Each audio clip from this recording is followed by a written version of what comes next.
Te pedimos, Señor, que nos asistas y nos guíes con tu poderoso Espíritu para que podamos ver a Cristo en las Escrituras, para que podamos entender correctamente tu palabra, Señor. Líbranos de torcerla, por favor. Líbranos, Señor, de caer en el error. Abre nuestros ojos para que podamos ver las maravillas de tu palabra, para que podamos apreciarla y ver toda tu belleza en ellas, Padre. Señor, por los méritos de Jesús te ruego que nos guíes en esta tarde y noche para la alabanza y gloria de tu santo nombre. Amén. Entonces, como dijimos, hoy retornamos a nuestra historia de la redención en un orden cronológico. Hoy vamos a ver el libro de los Reyes. Originalmente el libro de los Reyes era un solo libro. Bueno, un solo libro que en nuestra compilación, en nuestra Biblia, está en 2 libros. Y se dieron cuenta que dije 2 libros, no 2 epístolas.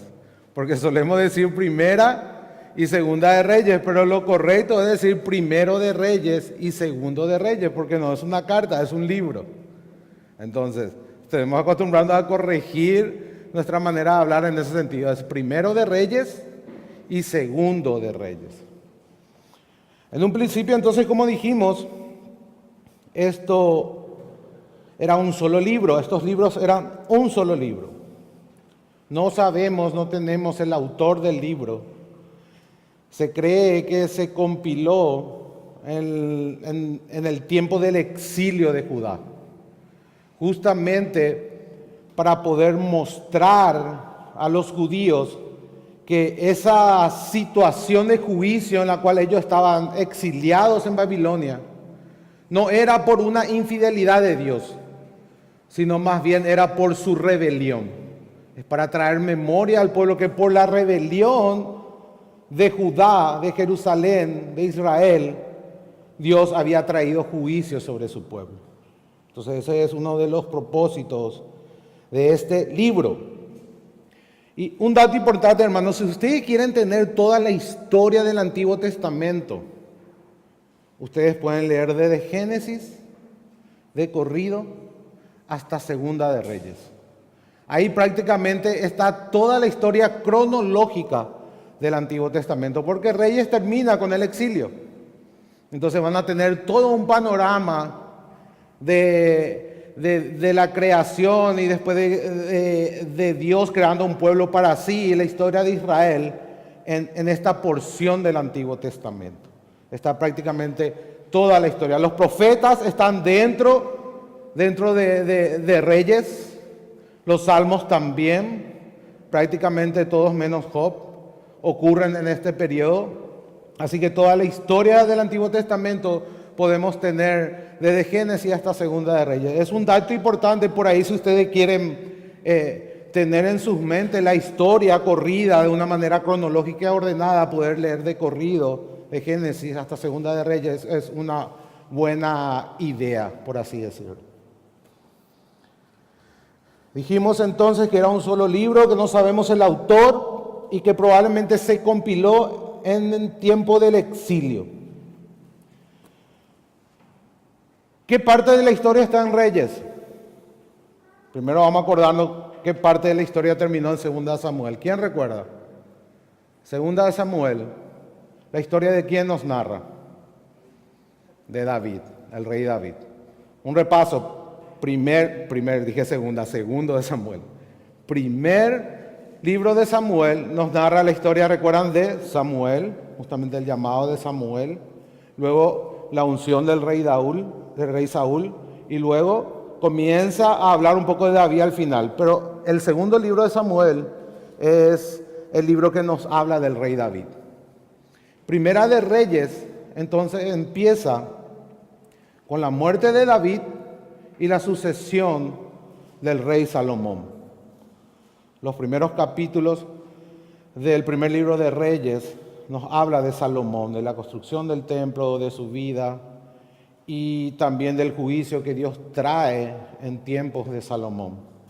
Fue a Salomón, cuando él era rey, que Dios declara el juicio de la división del reino. Ya estaba decretado la división, ya estaba decretada la división antes que su hijo Roboam tomara el trono. Era un juicio sobre la rebelión de Salomón. Como ustedes saben y vamos a ver hoy, Salomón se fue en pos de dioses ajenos porque tuvo 700 esposas y 300 concubinas que adoraban a otros dioses. Y ese fue el motivo que llevó su corazón hacia la idolatría y fue la causa por la cual Dios trajo juicio a su pueblo. Entonces, Reyes va desde ese momento de Salomón, su caída, la división del reino, después el reino del norte, prácticamente no tuvo ningún rey bueno, todos los reyes fueron malos a la vista de Dios, porque todos fueron idólatras.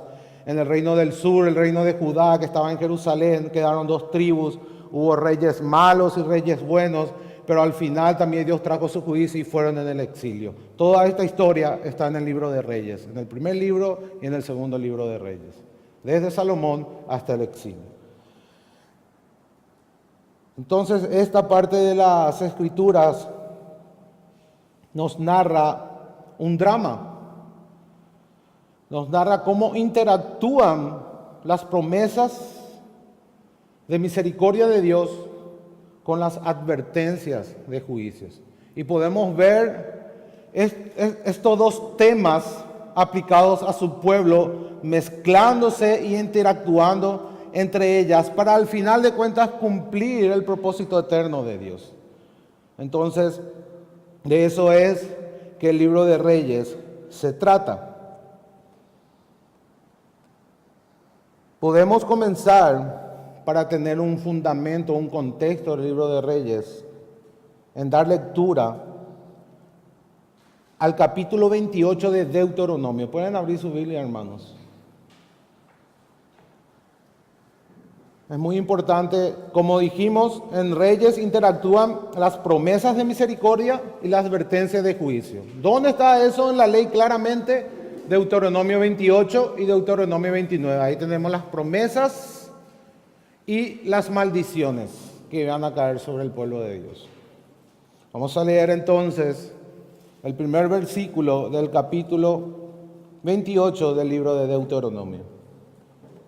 Dice la palabra de Dios: acontecerá que si oyeres atentamente la voz de Jehová tu Dios, para guardar y poner por obra todos sus mandamientos que yo te prescribo hoy, también Jehová tu Dios te exaltará sobre todas las naciones de la tierra, y vendrán sobre ti todas estas bendiciones, y te alcanzarán si oyeres la voz de Jehová tu Dios.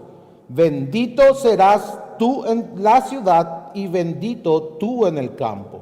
Bendito el fruto de tu vientre, el fruto de tu tierra, el fruto de tus bestias, la cría de tus vacas y los rebaños de tus ovejas. Y así continúan las bendiciones una y otra vez. Todas las bendiciones de misericordia, todas las promesas de misericordia, toda la bendición que Dios iba a traer a su pueblo por la obediencia de la ley. Esa era la condición.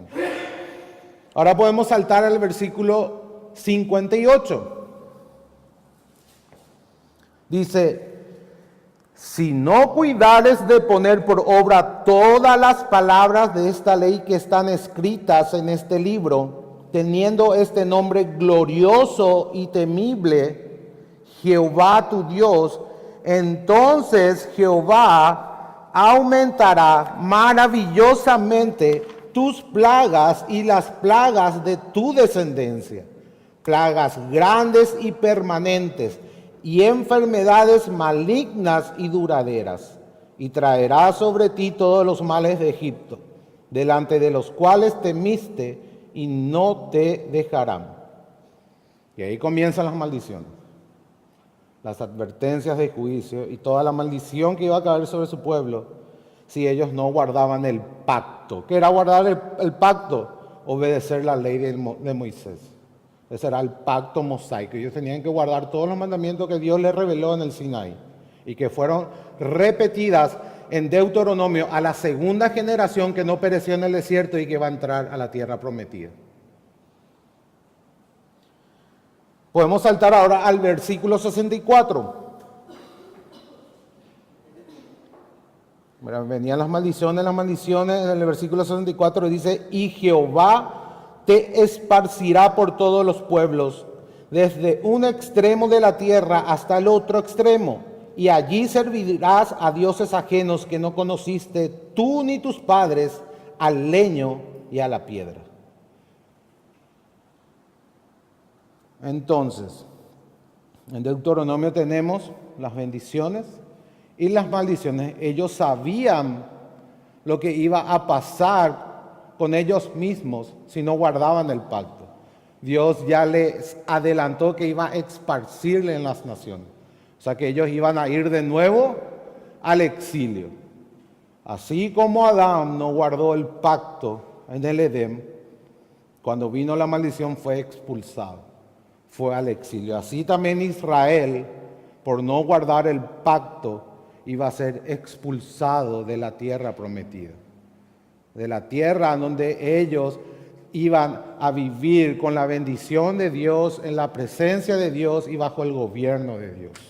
Ese es el reino, ese es el Edén, ese es el paraíso. En esta etapa entonces vamos a quedarnos ahí en Deuteronomio y a poner un marco para interpretar Reyes. Tenemos a Dios, ¿cierto?, que hace un pacto con su pueblo. Hay una relación pactual de Dios con su pueblo. Si el pueblo obedece, va a ser bendecido. Si el pueblo desobedece al pacto, la maldición de Dios va a caer sobre el pueblo. Entonces ese es el contexto que tenemos cuando entramos al libro de los Reyes. Entonces, ellos entran a la tierra prometida. Josué conquista la tierra prometida. Luego viene la etapa negra de los jueces. Después viene el rey Saúl. Y finalmente el primer rey fiel, que es el rey David, aquel que era conforme al corazón de Dios. Entonces ahora el enfoque del Antiguo Testamento, a partir del segundo libro de Samuel, se enfoca en el linaje davídico. Todo lo que ocurre con Israel ahora tiene que ver con el linaje de David. En 2 Samuel 7 tenemos el pacto davídico. Y ese pacto davídico nos conecta con la historia de la redención, con el pacto mosaico, con el pacto abrahámico, con el pacto noético y con el pacto de obras. Con el pacto allá que hizo Dios con Adán. David entonces también podemos conectar con la simiente prometida. Al rey David lo podemos conectar con la simiente prometida. ¿Recuerdan la simiente prometida? ¿Qué iba a hacer la simiente prometida? La simiente de la mujer iba a aplastar la cabeza de la serpiente. Esa simiente iba a venir de Abraham, porque a través de la simiente de Abraham iban a ser benditas todas las naciones. Y ahora Dios nos da un poco más de luz y como que va achicando el cuadro. En 2 Samuel 7, Dios nos dijo que de la descendencia de David iba a venir el reino eterno. Entonces sabemos que la descendencia de David se conecta con la simiente de Abraham y con la simiente de la mujer, aquella que va a traer la victoria sobre el pecado y va a quitar la maldición de Dios sobre la humanidad.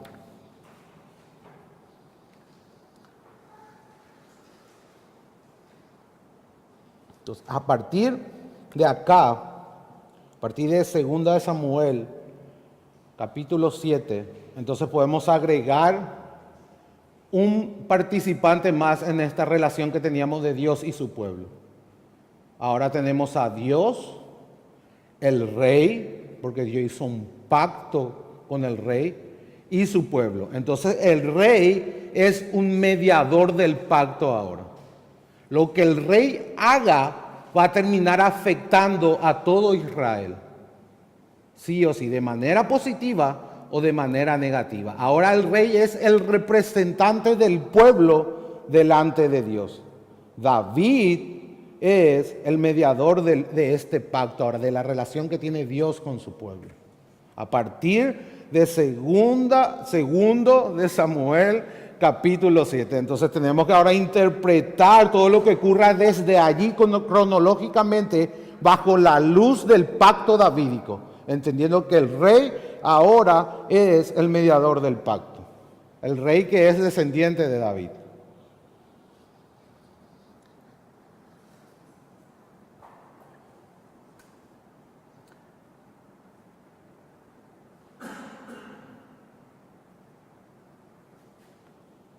Vamos a leer un poco 2 de Samuel, capítulo 7.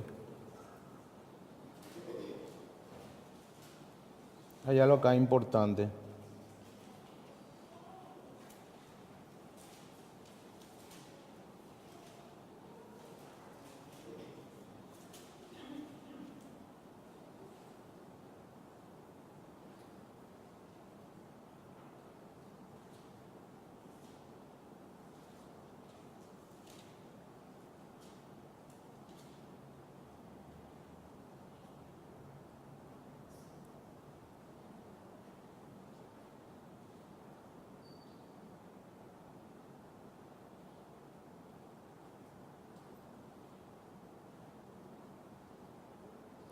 Fíjense, cuando habla del pacto que hace Dios con David, vamos a leer a partir del verso 13, dice acerca del hijo de David, dice, él edificará casa a mi nombre y yo afirmaré para siempre el trono de su reino. Yo le seré a él padre y él me será a mi hijo. Y si él hiciere mal, yo le castigaré con vara de hombres y con azotes de hijo de hombre. Pero fíjense lo que dice en el 15. Pero mi misericordia no se apartará de él como lo aparté de Saúl. Qué tremenda promesa. O sea que el linaje eterno de David al final de cuentas no iba a depender de su obediencia o su desobediencia. Porque Dios se iba a mantener fiel a pesar de la desobediencia. Dios iba a castigar la desobediencia, pero la promesa iba a permanecer. No iba a ser como Saúl. No iba a quitar él el trono de su descendencia. Y este es el contexto, hermanos, que nos apunta al verdadero rey, al verdadero hijo de David, a Jesús.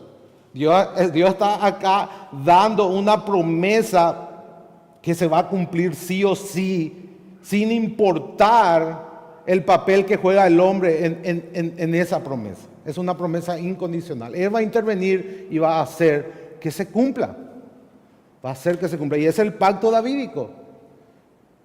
El pacto davídico. Ahora el rey es el nuevo mediador y a través de ese rey Dios va a restaurar todas las cosas. A través de ese rey Dios va a traer su reino. De nuevo aquel reino perdido en el Edén. El reino donde está el pueblo de Dios en el lugar de Dios bajo el gobierno de Dios. ¿Qué era lo que Jesús anunció? Arrepentíos porque el reino de Dios se ha acercado. El cumplimiento de esta promesa. El rey de Dios, el mediador del pacto. Entonces, el libro de Reyes comienza con un suspenso interesante, porque Dios había hecho un pacto con el rey David. Y cuando comienza el primer libro de Samuel, David todavía está vivo. David todavía está vivo. Ahora, la pregunta es, ¿qué va a pasar? ¿Va a tener el pueblo un rey que obedezca la ley para que pueda ser bendecidos? ¿O se va a rebelar este rey y va a traer la maldición sobre su pueblo?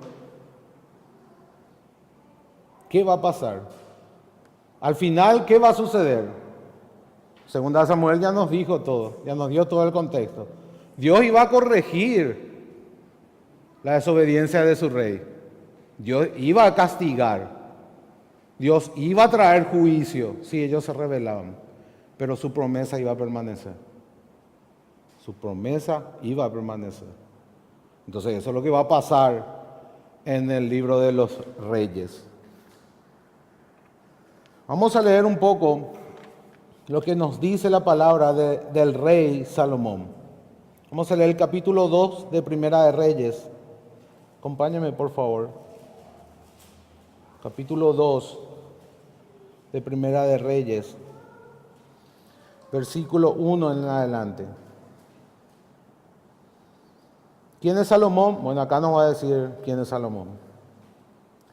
Llegaron los días en que David había de morir y ordenó a Salomón su hijo diciendo: yo sigo el camino de todos en la tierra, esfuérzate y sé hombre, guarda los preceptos de Jehová tu Dios, andando en sus caminos y observando sus estatutos y mandamientos, sus decretos y sus testimonios, de la manera que está escrito en la ley de Moisés, para que prosperes en todo lo que hagas y en todo aquello que emprendas, para que confirme Jehová la palabra que me ha hablado diciendo: si tus hijos guardaren mi camino, andando delante de mí con verdad, de todo su corazón y de toda su alma, jamás, dice, faltará a ti varón en el trono de Israel.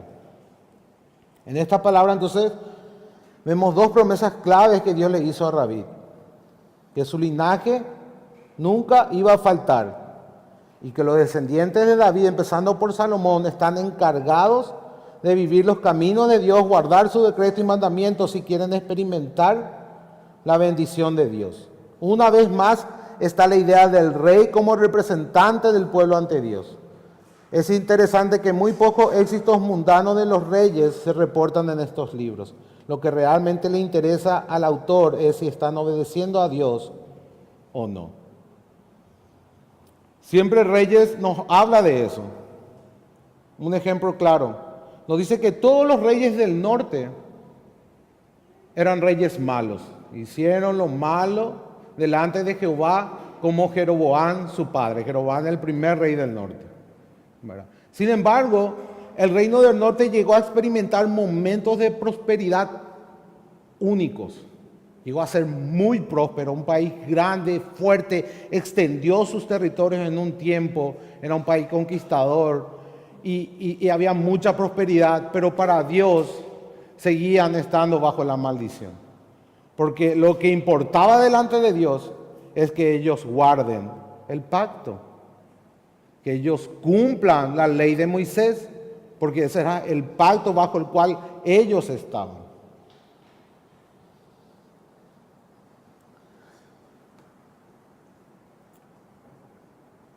Vamos a avanzar entonces al capítulo 3, el siguiente. Versículo 12, vamos a ver qué nos dice el libro.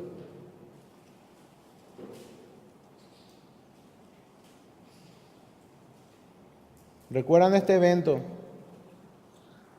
Cuando Dios le dice a Salomón que le pida lo que él quiera. ¿Qué vas a hacer, hermano o mi hermana, si Dios te dice: pedime lo que querés? Lo que querés, pedime. ¿Qué le vas a pedir? Ahí vamos a ver nuestro corazoncito cómo está delante de Dios, ¿verdad? Bueno, Dios le dijo eso a Salomón y él le pidió sabiduría para cumplir su rol de mediador del pacto, que era gobernar bien al pueblo, gobernar con sabiduría. Él entendía muy bien, él en ese tiempo, al menos en ese tiempo, estaba comprometido con el Señor y había entendido el encomendado que le dio su Padre, de ser el mediador del pacto, de guardar los caminos de Dios, de guardar la ley de Moisés para que haya prosperidad en Israel, para que haya prosperidad en el pueblo de Dios. Y veamos el comienzo. ¿Cómo fue el comienzo de Israel con Salomón? ¿Cómo fueron los primeros días, los primeros años? Cuando Salomón se propuso a ser un mediador del pacto digno, por así decirlo.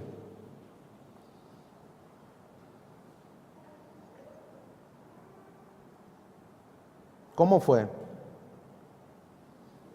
Había mucha prosperidad, ¿verdad? La Biblia nos dice que había que había crecimiento de la población, o sea, Dios bendecía con hijos a su pueblo. La Biblia nos dice que había comida, bebida, felicidad, paz y prosperidad. Inclusive vemos después que hizo Salomón, que David nunca pudo hacer. Construyó el templo de Dios, hizo la dedicación del templo y la gloria de Dios vino a habitar en el templo, ahora ya en un lugar fijo. Imagínense, Dios mismo ahora iba a habitar de una manera permanente en el pueblo de Dios. Ya no era más un tabernáculo desmontable y movible. Ahora ya era un templo fijo, el cual Salomón construyó. Fue en tiempo de Salomón. Dios le había dicho a David que Salomón era el que iba a construir el templo porque sus manos estaban manchadas de sangre. David era un hombre de guerra, había matado muchas personas. Por tanto, Dios le dijo que él no iba a construir su templo. Y fue su hijo, el rey Salomón.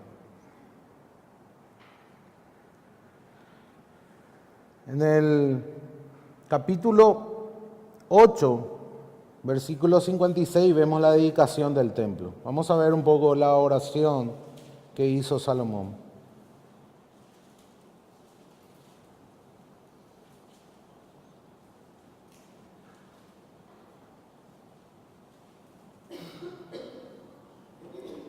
...58...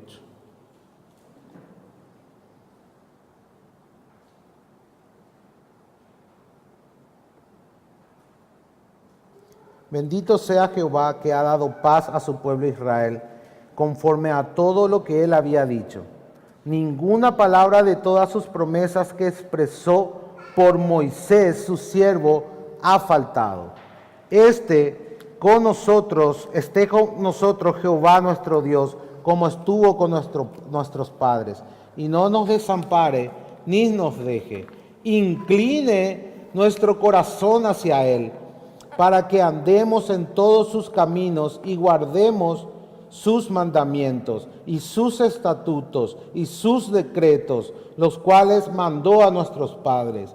Y estas mis palabras con que he orado delante de Jehová estén cerca de Jehová nuestro Dios de día y de noche, para que él proteja la causa de su siervo y de su pueblo Israel, cada cosa en su tiempo, a fin de que todos los pueblos de la tierra sepan que Jehová es Dios y que no hay otro. Fíjense que el propósito final de que el pueblo de Dios guarde el pacto era para mostrar al mundo quién es el verdadero Dios. ¿Quién es el verdadero? Dice, para que los pueblos de la tierra sepan que Jehová es Dios y que no hay otro. Y ese sigue siendo el propósito de la iglesia, hermanos. La iglesia tiene el propósito de mostrar al mundo quién es el verdadero Dios y decirles que no hay otro Dios y que Jehová es el único que merece ser adorado. Nosotros tenemos que dar a conocer al verdadero Dios y a Jesucristo, a quien Él ha enviado, dice Juan 17, versículo 3. Esa es la vida eterna. Eso es lo que trae gloria a Dios. Siempre decimos, el propósito de la predicación del Evangelio, el propósito de que nosotros estemos aquí en la tierra es para llamar a la humanidad a que adoren al verdadero Dios. Porque el fundamento del pecado y de la rebelión es que el hombre adora a la criatura y no al Creador. El fundamento del pecado, el problema del pecado es la adoración. ¿A quién va dirigida nuestra adoración? Ese es el fundamento del corazón caído del hombre, el fundamento del pecado. El problema de la humanidad es un problema de adoración. Nosotros evangelizamos y predicamos el Evangelio para que haya verdadera adoración. En el cielo ya no vamos a predicar el Evangelio. En el cielo vamos a adorar eternamente al verdadero Dios. Ese es el propósito final. Ahora viendo un poco otra vez nuestro contexto histórico redentor, fíjense que en el versículo 56 dice que ninguna palabra de todas sus promesas ha faltado. Pero y es llamativo esto. Salomón está diciendo que todas las promesas de Deuteronomio 28, todas las promesas de bendición que Dios dio, fueron cumplidas ahora en él. O sea, Israel, el pueblo de Dios, llegó a la cima de la bendición de Dios. Era un país próspero, su mediador guardaba el pacto, tenía un corazón para con Dios. Dios le bendecía abundantemente. Israel era un país lleno de gloria, daba a conocer al verdadero Dios. Desde lejos venían a escuchar la sabiduría de Salomón, a ver la gloria de Dios en Israel. Israel gozaba de paz, no tenía enemigos, no tenía naciones que le acechaban, que eran hostiles. Era la gloria máxima. Israel estaba en la gloria máxima. Parecía que todas las promesas de misericordias de Dios se cumplieron en ese tiempo.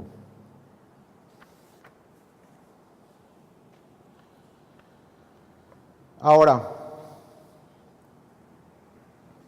vamos a leer un poco el versículo 46 de este mismo capítulo.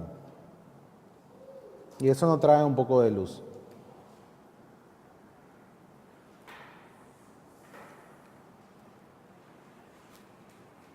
En la oración de Salomón también. Dice, si pecaren contra ti, no hay nadie que no peque, y estuvieres airado contra ellos, y los entregares delante del enemigo, para que los cautive y lleve a tierra enemiga, sea lejos o cerca, y ellos volvieren en sí en la tierra donde fueren cautivos, si se convirtieren y oraren a ti en la tierra de los que los cautivaron y dijeren, pecamos, hemos hecho lo malo, hemos cometido impiedad, y si se convirtieran a ti de todo su corazón y de toda su alma, en la tierra de sus enemigos que lo hubieran llevado cautivos, y oraren a ti con el rostro hacia su tierra que tú diste a sus padres, y hacia la ciudad que tú elegiste, y la casa que yo he edificado a tu nombre, tú oirás en los cielos, en el lugar de tu morada, su oración y súplica les harás justicia. Y perdonarás a tu pueblo que había pecado contra ti, y todas sus infracciones con que se hayan rebelado contra ti, y harás que tenga de ellos misericordia los que hubieren llevado cautivo.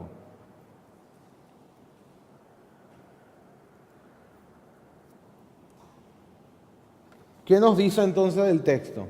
Que a pesar de que había una aparente perfección, Salomón sabe que eso no va a ser permanente. Salomón sabe que el pueblo de Dios necesita aún de la misericordia de Dios. Necesita aún de la misericordia de Dios. Y Salomón menciona eso en la dedicación del templo. Le ruega a Dios que cuando venga el juicio y su pueblo se arrepienta verdaderamente estando en el exilio, que Dios extienda su misericordia y se acuerde del pacto y obre conforme a su promesa. ¿Recuerdan cuál era su promesa? Leímos en 2 Samuel 7, por eso leímos. Que si el descendiente de David se equivocaba, ¿qué iba a hacer Dios? Iba a corregir, pero aún así iba a cumplir su promesa. Entonces, en base a esa promesa, Salomón ora.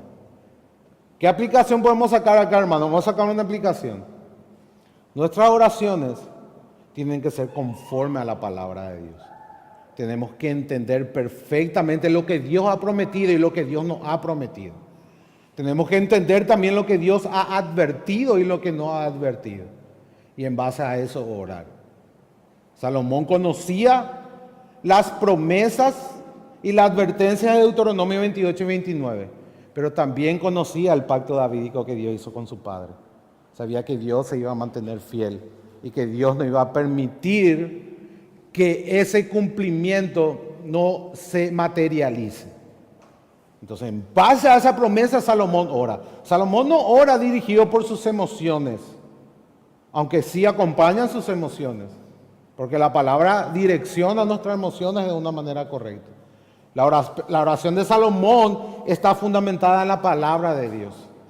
Él ora la palabra, él ora la Biblia.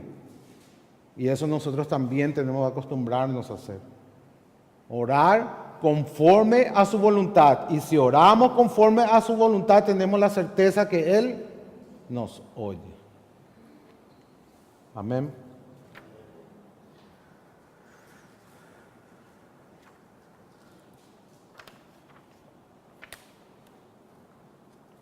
Entonces, graficando un poco nuestro marco de nuevo. Tenemos a Dios arriba, tenemos al Rey como mediador del pacto, tenemos al pueblo de Dios que está bajo la bendición de Dios ahora, está en un momento glorioso, ¿verdad? Está glorificando a Dios, porque recuerda cuál era el fin de que el pueblo sea bendecido: traer gloria a Dios, mostrar a todas las naciones quién es el único Dios, que no hay otro Dios, que Jehová es Dios y no hay otro. Recuerden, ese era el principio.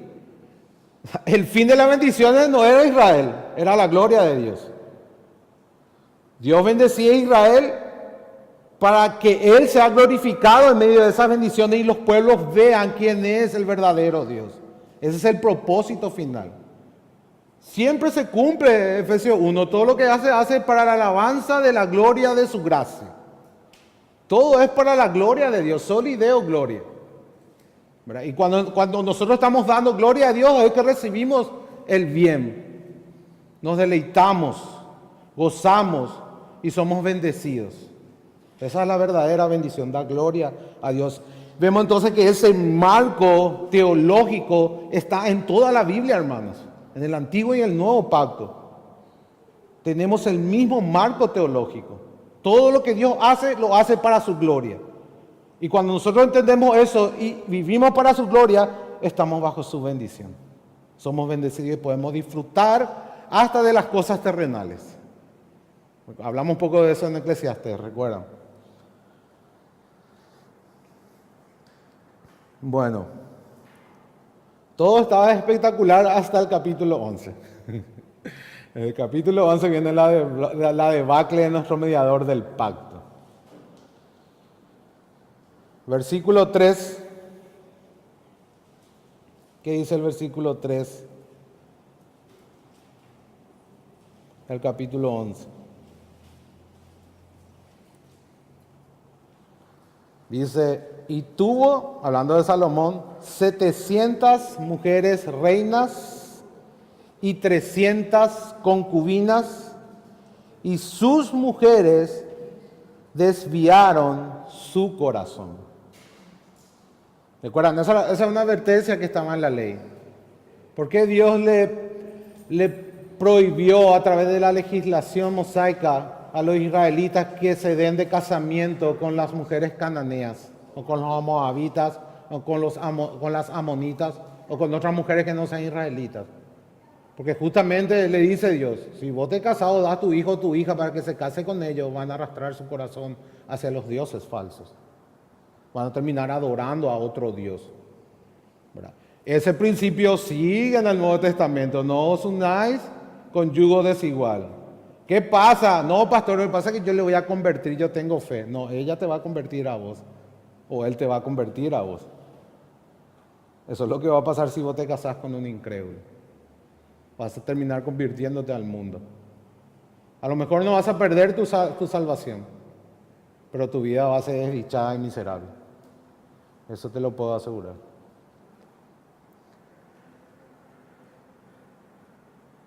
Entonces, Salomón como mediador del pacto, mientras él se mantuvo, ¿verdad?, con un corazón para con Dios, guardando la ley, el pueblo fue bendecido a través de él.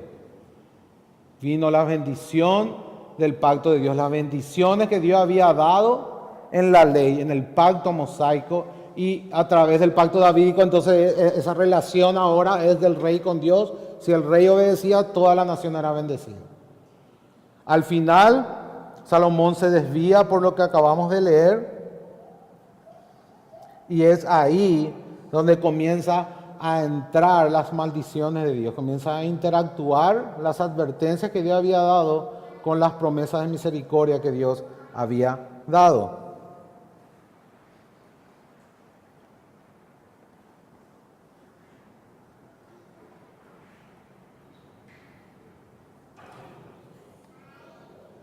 ¿Qué aplicación, hermanos, podemos dar a esta porción de las Escrituras? Los hombres casados, ¿qué aplicación podemos dar a esta historia de Salomón?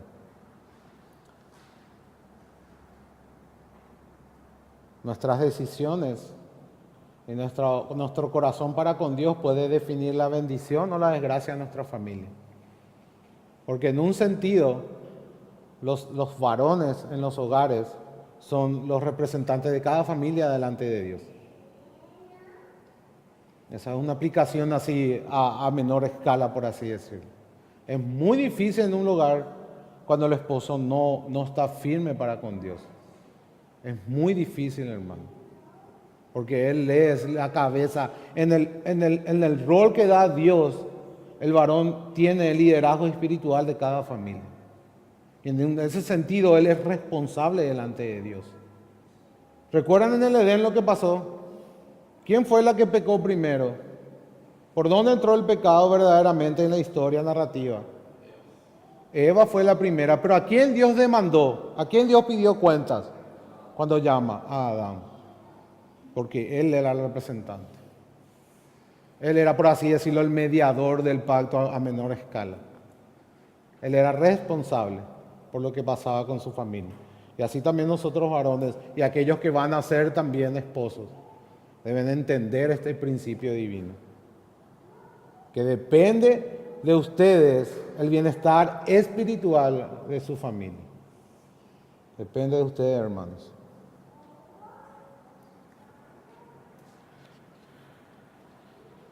Gracias a Dios que Él es fiel. Gracias a Dios que Él es fiel y que sus promesas se mantienen.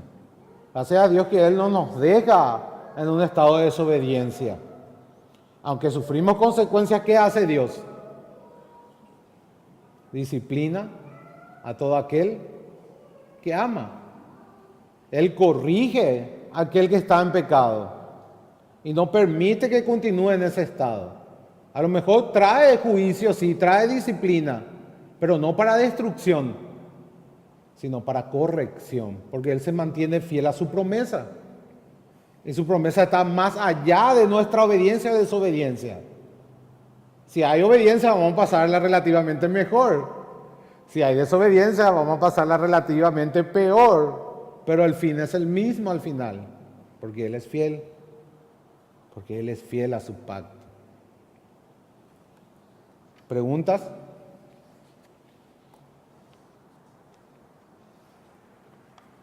Vamos a seguir avanzando entonces. Terminamos con la caída de Salomón. Dijimos que a causa de esto que leímos, Dios entonces le dice a Salomón que va a dividir el reino, pero que por amor a su padre David no le va a quitar enteramente, sino que le va a dejar 2 tribus. Esa es básicamente la sentencia que le dio a Salomón. O sea, Salomón ya sabía antes de morir que una vez que él no esté, el reino iba a ser dividido, porque Dios ya había decretado eso antes que suceda. Pero ahora Dios ordena los eventos y hace que Roboam también sea culpable. Porque Roboam, en vez de escuchar al pueblo, él quiere ser más duro que Salomón, ¿verdad? Y dice, cuando le piden misericordia y que alivie las cargas del pueblo, él dice que le iba a dar escorpiones. Que si su papá le daba látigo, él le iba a dar escorpiones. Siguiendo el consejo, siguiendo a sus consejeros menos sabios. Hizo eso. Entonces, a causa de eso, ocurre la división. Pero ya sabíamos que todo estaba orquestado por Dios, independientemente a lo que Roboam hiciera. Ahí vemos un poco cómo hermano actúa la soberanía de Dios y la responsabilidad del hombre. La soberanía de Dios no anula la responsabilidad del hombre. Al contrario, la establece. Dios va a orquestar de una manera tal que Roboam iba a ser culpable de esa división. Así funciona Dios. Por eso no lo vamos a entender nunca nosotros. Aunque Él es soberano, vos sos culpable. Vos sos culpable, no anula tu responsabilidad. Sos culpable delante de Dios. Aunque fuiste condenado del Adán, vos sos culpable porque vos también pecás. ¿Cómo interactúa la soberanía de Dios con la responsabilidad del hombre? No la anula, nunca la anula.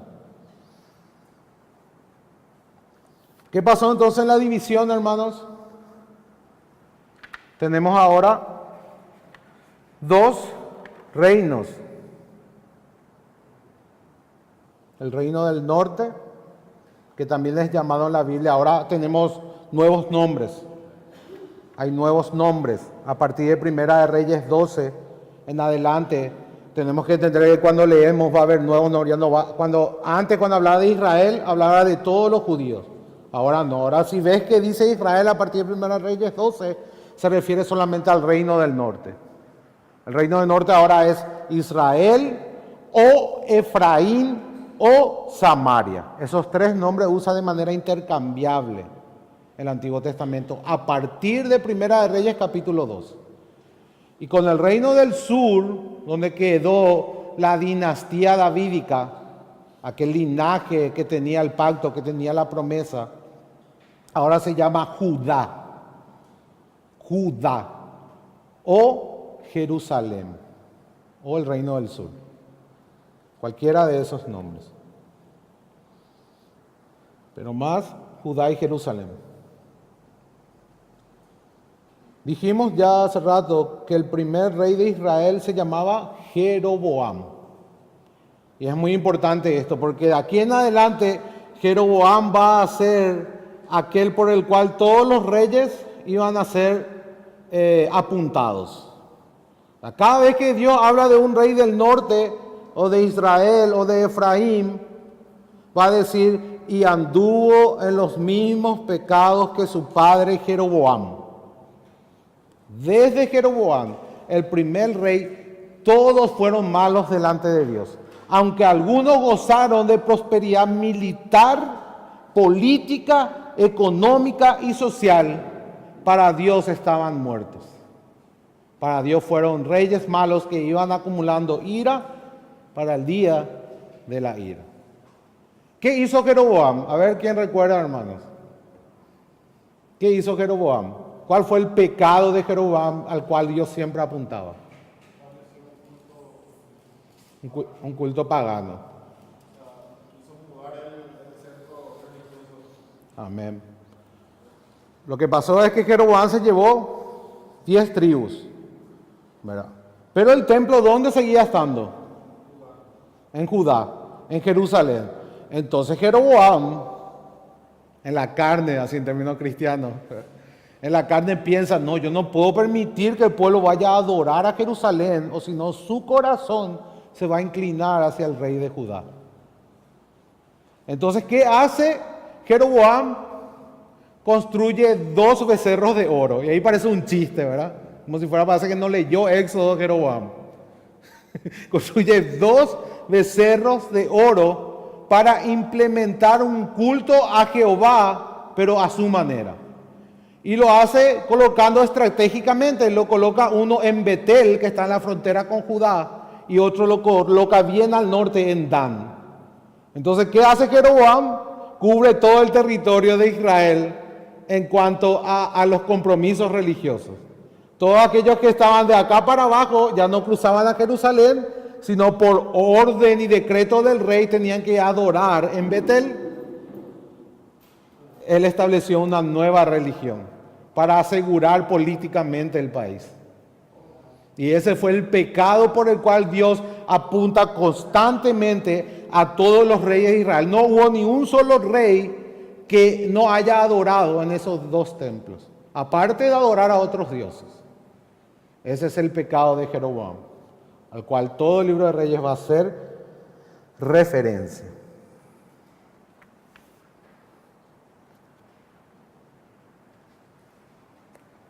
Vamos a leer el capítulo 14.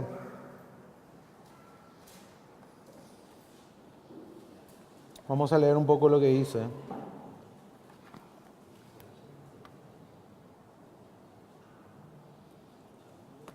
Versículo 15 y 16.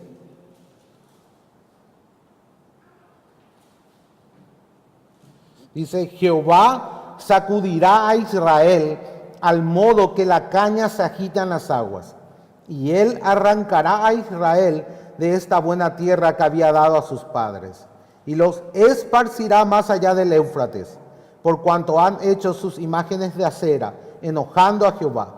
Y él entregará a Israel por los pecados de Jeroboam, el cual pecó y ha hecho pecar a Israel. Ahí vemos de nuevo, ¿verdad?, al rey como un mediador del pacto. ¿Quién era responsable del juicio sobre Israel? Jeroboam, el rey, el mediador del pacto. El rey ahora tiene la figura de mediador del pacto. En este caso del pacto mosaico. Esa es la conexión entonces que tiene el pacto davídico con el pacto mosaico. En el pacto davídico Dios establece al rey como el mediador del pacto mosaico, el responsable por cumplir el pacto mosaico. Si no hace, todas las maldiciones de la ley caen sobre él y sobre la nación. Si él cumple el pacto, todas las bendiciones caen sobre él y sobre la nación. Ese es el concepto, hermano. Tienen bien claro eso, ¿verdad? Cómo se conecta el pacto davídico con el pacto mosaico.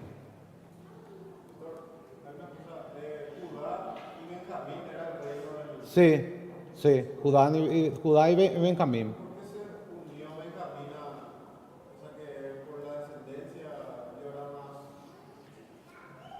No, Benjamín estaba muy cerca después de lo ocurrido entre Saúl y David, ¿verdad? Pero no hay así un texto que te diga por qué. Simplemente se dividió de esa manera. Sí podemos hacer hipótesis y ver que David agarró y acogió, por ejemplo, a la descendencia de Saúl y le protegió, ¿recuerdan? A Mefiboset, que agarra y le hace sentar en su mesa y le hace comer con los reyes por ser descendiente de Saúl, por amor a Jonatán. Entonces por ahí había un vínculo entre esas dos tribus, por el amor que tenía David hacia la descendencia de Saúl, en un acto de lealtad a Dios. Entonces eso es lo que nos ilustra la Biblia, sí, pero no hay un versículo que te diga por qué Benjamín se quedó con Judá. Pero sí podemos hacer esas hipótesis.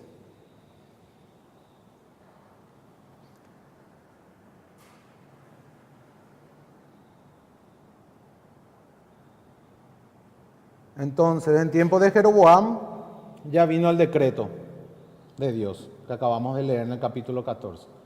Ahora, eso ocurrió en ese mismo momento, hermanos. Ocurrió en ese mismo momento. Estamos hablando del siglo, de mediados del siglo X.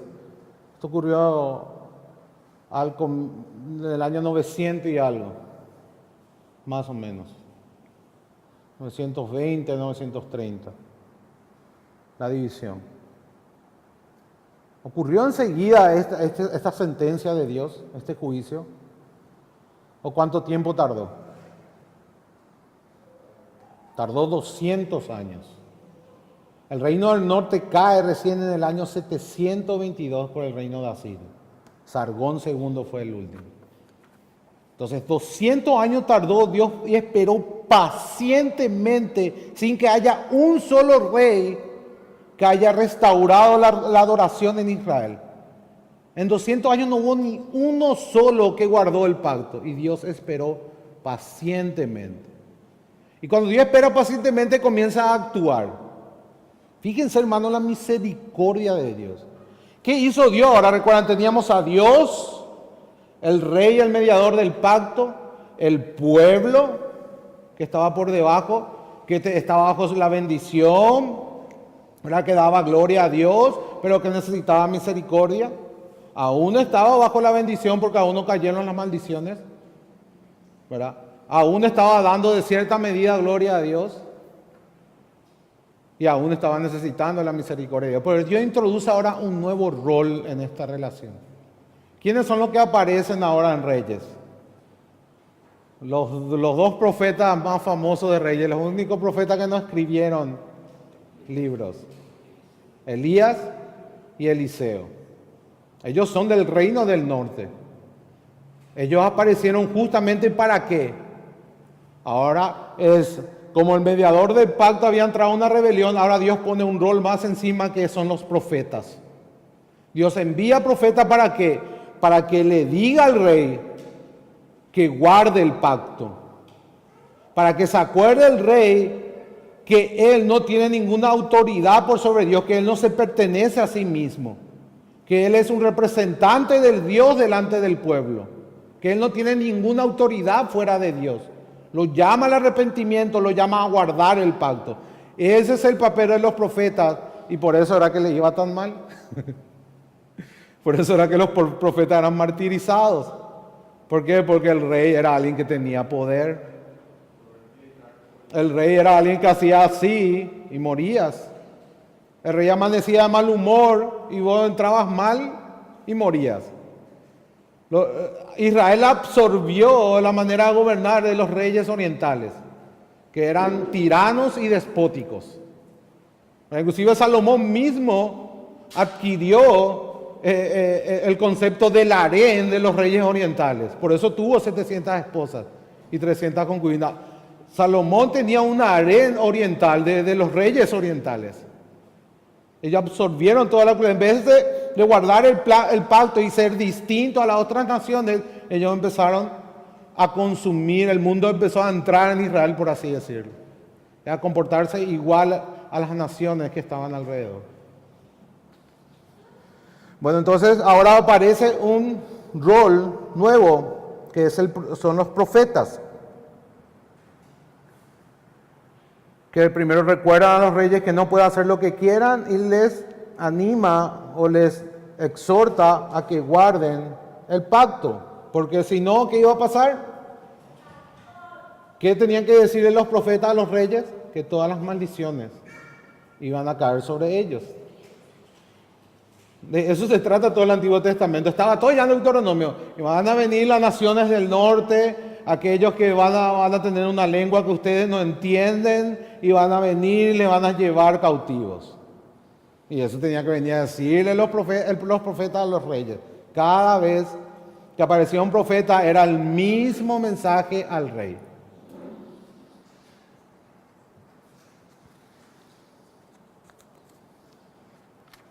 Una pequeña aplicación que podemos hacer. Dios siempre nos habla, hermano, cuando estamos en pecado, ¿verdad que sí? ¿Verdad que Dios siempre te habla? Nunca se queda callado. Dios siempre te está advirtiendo. Vuélvete a mí. Quebranta tu corazón, quebranta tu conciencia. Manda a los profetas a tu corazón. ¿Verdad? Y después nosotros persistimos, y después cuando viene el juicio, ¿verdad? ¿Por qué es lo que esto me pasa a mí? Empezamos a quejarnos a Dios, a dudar, y Dios estuvo hablándote todo por largo tiempo, enviándote a Elías, a Eliseo, a Isaías, a Jeremías, y vos no le estabas escuchando. Entonces, tenemos que escuchar la voz de Dios. Cuando Dios siempre advierte a sus hijos, hermano. Dios es paciente, Dios no se complace en castigar a su pueblo.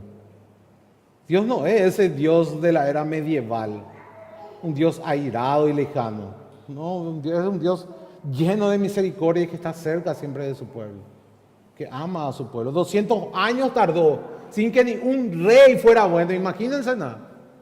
200 años. Ni uno solo.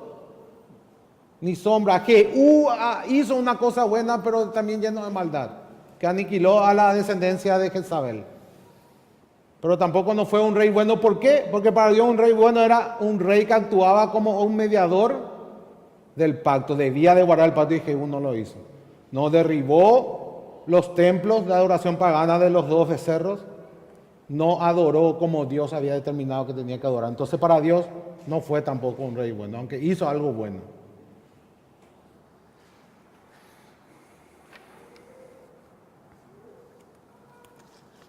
¿Y qué tenemos en el reino del sur? ¿Cómo fueron las cosas? Fue un poquitito mejor. Hubo algunas excepciones. Hubo algunos reyes buenos, otros no tan buenos y otros terriblemente malos. Para el peor de todo, ¿quién fue? ¿Quién fue, hermanos, aquel que desató el juicio? Manasés. Manasés, el hijo de Ezequías. Él fue el que desató. Cuando Manasés instaura de nuevo la adoración pagana y los cultos altos y la adoración a los dioses paganos, es que Dios decreta el juicio sobre Judá. Y ya era cuestión de tiempo nomás.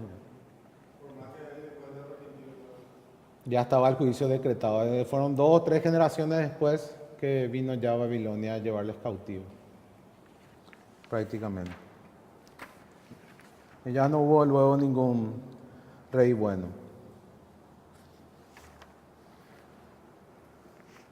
Vamos a leer eso en Segunda de Reyes, capítulo 21.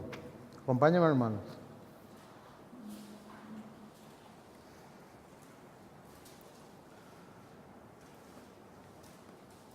Capítulo 21, verso 11. Dice: por cuanto Manasés, rey de Judá, ha hecho estas abominaciones y ha hecho más mal que todo lo que hicieron los amorreos que fueron antes de él, y también ha hecho pecar a Judá con sus ídolos. Por tanto, así ha dicho Jehová, el Dios de Israel: he aquí yo traigo mal sobre Jerusalén y sobre Judá, que al que lo oyere le retiñirán ambos oídos. Ya estaba la sentencia, él iba a traer el mal.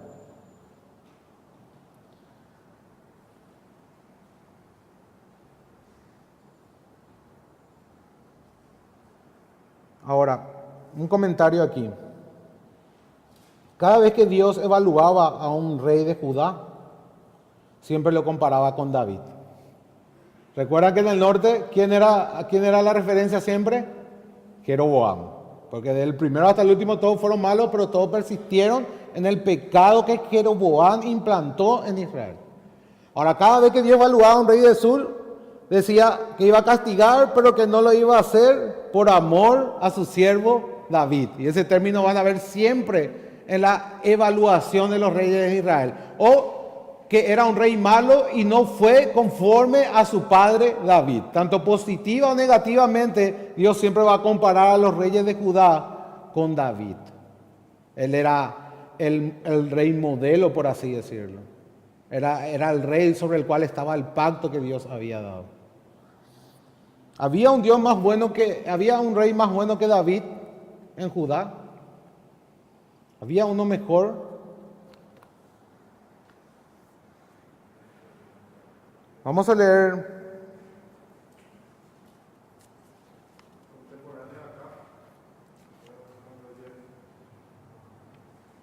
leer Segunda de Reyes, capítulo 23, versículo 25. Habla del rey Josías. ¿Recuerdan al rey Josías? ¿Quién era el rey Josías? Era el que encontró el libro de la ley. ¿Recuerdan? Encontró el libro de la ley. ¿Qué hizo? Y reformó al pueblo, instauró de nuevo el judaísmo, por así decirlo.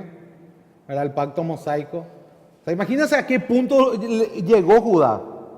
Llegó al punto de que la ley había desaparecido de la nación. Ni siquiera había una copia disponible. ¿A qué punto de apostasía llegó el reino del sur? Josías encuentra la ley, instaura la reforma, destruye todos los altares, los lugares altos, toda la adoración pagana, y solamente se adora a Yahweh en Judá.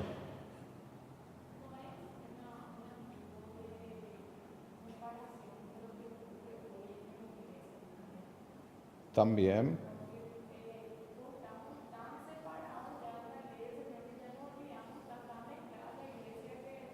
Totalmente.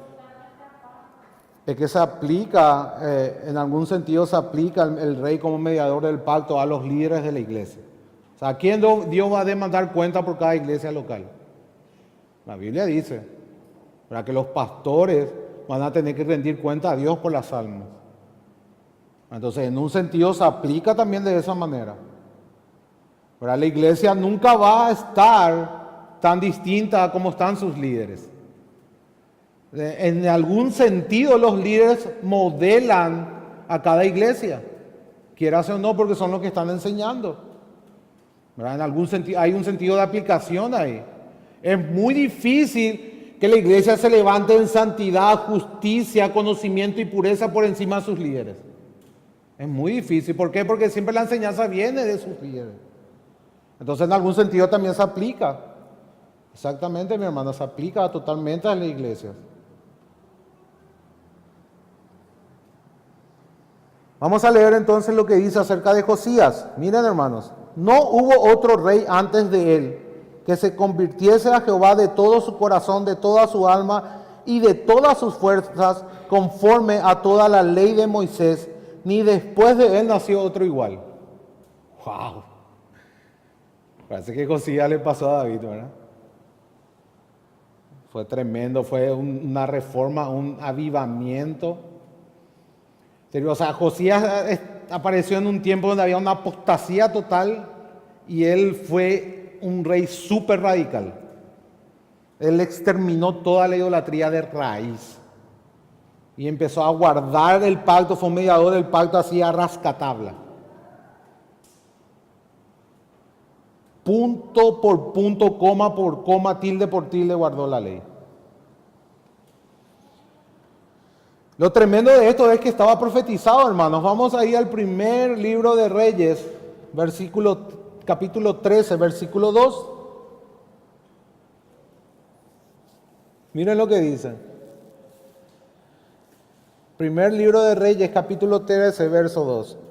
Altar, altar, así ha dicho Jehová. He aquí que a la casa de David nacerá un hijo llamado Josías, el cual sacrificará sobre ti a los sacerdotes de los lugares altos, que queman sobre ti incienso, y sobre ti quemarán huesos de hombres.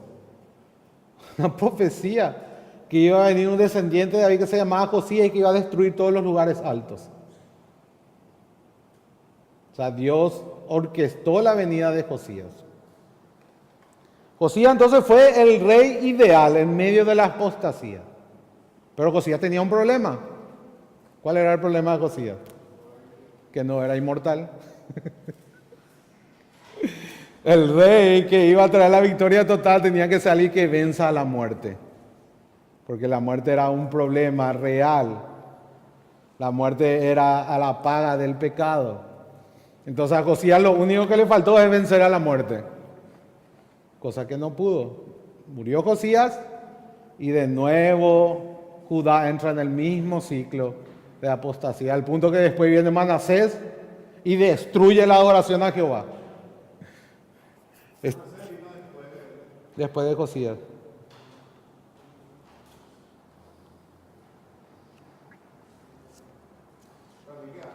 Antes está. Entonces está antes, perdón. Antes está. De Ezequías, cierto, perdón, está antes, hermanos.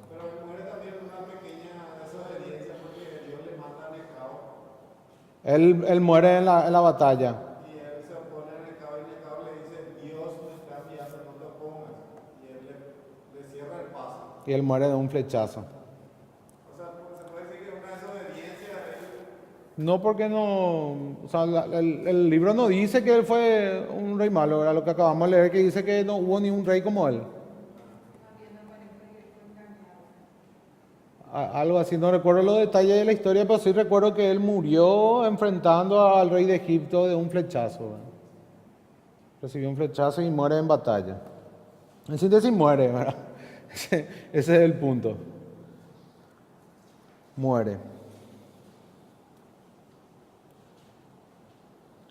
¿Qué entonces pasó después con el pacto davídico, hermanos? ¿Qué pasó después con los descendientes de David?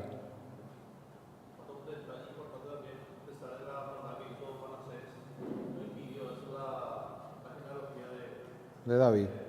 Sí. Eso dijimos, ¿verdad? Que se mantenía segundo de Samuel 7, que aunque los reyes desobedecían, Dios iba a mantener su promesa. Iba a traer juicio, sí, pero se iba a mantener la promesa de Dios.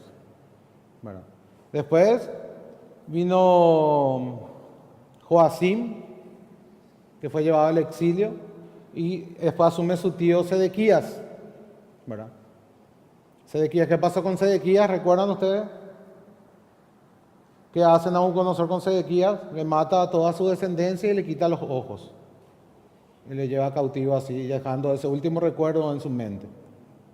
Y ahí tenemos que entender que tenía mucho que ver la descendencia davídica, ¿verdad? Pero después el libro de los Reyes nos dice que había un descendiente de David en Babilonia. ¿Quién era este descendiente? Joacim. Y al final de su vida, Joacim es puesto en libertad, ¿verdad? Y él come en la mesa de los reyes babilonios. Entonces la descendencia, esa descendencia de la mujer que iba a aplastar la cabeza de la serpiente, que ahora sabemos que iba a venir de David, estaba siendo resguardada por Dios. Y después de 70 años cuando viene, retorna Zorobabel. ¿Y Zorobabel de la casa de quién es? De David. Entonces Dios guarda a la simiente de la promesa, que ahora sabemos que va a venir de la descendencia de David. Por eso es muy importante entender por qué a Jesús le decían el hijo de David. Estaba conectado, ese término estaba conectado con el pacto, con la promesa de la simiente que iba a traer la victoria final. Sabemos que ni David ni Josías trajeron la victoria final. Pero aunque fueron reyes buenos, guardaron el pacto, quizás Ezequías también en una medida fue un rey muy bueno, pero ninguno de ellos pudo aplastar la cabeza de la serpiente. Ninguno de ellos pudo revertir la maldición del Edén, la maldición que Dios dice que una simiente de la mujer lo iba a hacer. Y también nos dice que esa simiente iba a venir de Abraham. Y también nos dice que esa simiente iba a venir de David, porque de la simiente de David Dios iba a establecer el reino eterno, el reino que no va a tener fin. Entonces,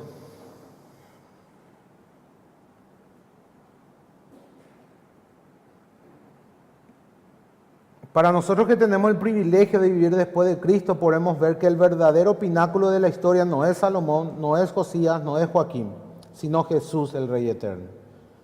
Como vemos y sabemos, el Rey supremo de la promesa es Jesús, quien contempla todo este panorama. Él es el descendiente de David que nunca quebranta ninguna de las leyes de Dios. Él es el mediador del pacto perfecto. Él es el que guarda el pacto perfectamente. Él muestra la gloria de Dios perfectamente. Él es la imagen visible del Dios invisible. Y Él permite mostrar la gloria de Dios ahora a nosotros, a su iglesia. Bueno, porque nosotros estamos en Cristo. Estamos unidos a Él. Y nosotros mostramos la gloria de Dios. Cuando Dios obra en su pueblo, cuando Dios santifica a su pueblo, cuando Dios hace que su pueblo ande en sus mandamientos, que ande bajo los términos de su justicia, de su palabra, lo que hace es se glorifica en su pueblo porque muestra su gloria a las naciones. La iglesia es la encargada de mostrar la gloria de Dios por su santidad, por su justicia, por la manera en que habla, por la manera en que se comporta, por la manera en que vive. El fin, ese marco siempre está en toda la Biblia. En ese sentido, tenemos el mismo propósito que Israel, de mostrar la gloria de Dios a las naciones, a través de nuestra manera de vivir, mostrar quién es el único Dios vivo y verdadero. Jesús también trajo el juicio completo de Dios sobre nuestros pecados. Todos esos juicios apuntaban a un juicio mayor. El juicio que trajo Jesucristo sobre sí mismo, una vez y para siempre, dando el pago final de todos nuestros pecados. Y a través de Jesús también traemos todas las bendiciones del pacto. Por medio de Él se pone fin al juicio de Dios. Él aplaca la ira de Dios, satisface su justicia y trae todas las bendiciones a su pueblo. Él es el verdadero mediador del pacto. Y ahora intercede por nosotros como un mediador del pacto, suplicando que Dios muestre su misericordia, porque necesitamos su misericordia, así como Israel necesitaba de su misericordia. Si nos volvemos a Él de todo corazón y confiamos solamente en Él. Él es quien nos lleva al cielo, a la tierra prometida para siempre. Él junta a sus hijos que están en el exilio para traer de nuevo a su hogar. Entonces el Reyes debería dejarnos con la gran emoción de saber que Dios cumple sus promesas y ha demostrado su confiabilidad a través de su provisión del Rey Jesús. Amén, hermanos. Oremos. Padre, te damos gracias, Señor, por tu palabra. Gracias, Señor, por tus promesas. Gracias, Señor, porque a pesar de que somos infieles, tú te mantienes fiel. Tu pacto es eterno y tú harás que el cumplimiento del mismo sea real en nuestras vidas hoy y para siempre. En Jesús, todo el juicio que estaba sobre nosotros cayó una vez y para siempre. Todos nuestros pecados fueron pagados en Cristo. La muerte misma fue vencida y algún día esa victoria será consumada cuando Él vuelva. Hoy estamos sentados en los lugares celestiales con Cristo. Somos herederos conjuntamente con Él de todas las bendiciones del pacto. Gracias a nuestro perfecto y eterno mediador, a nuestro Rey Jesús. Padre, te damos gracias por Jesucristo, gracias por nuestro Señor, gracias por nuestro Salvador, gracias por nuestro Rey, gracias por nuestro mediador. Gracias, Padre. En el nombre de Jesús te damos gracias. Amén.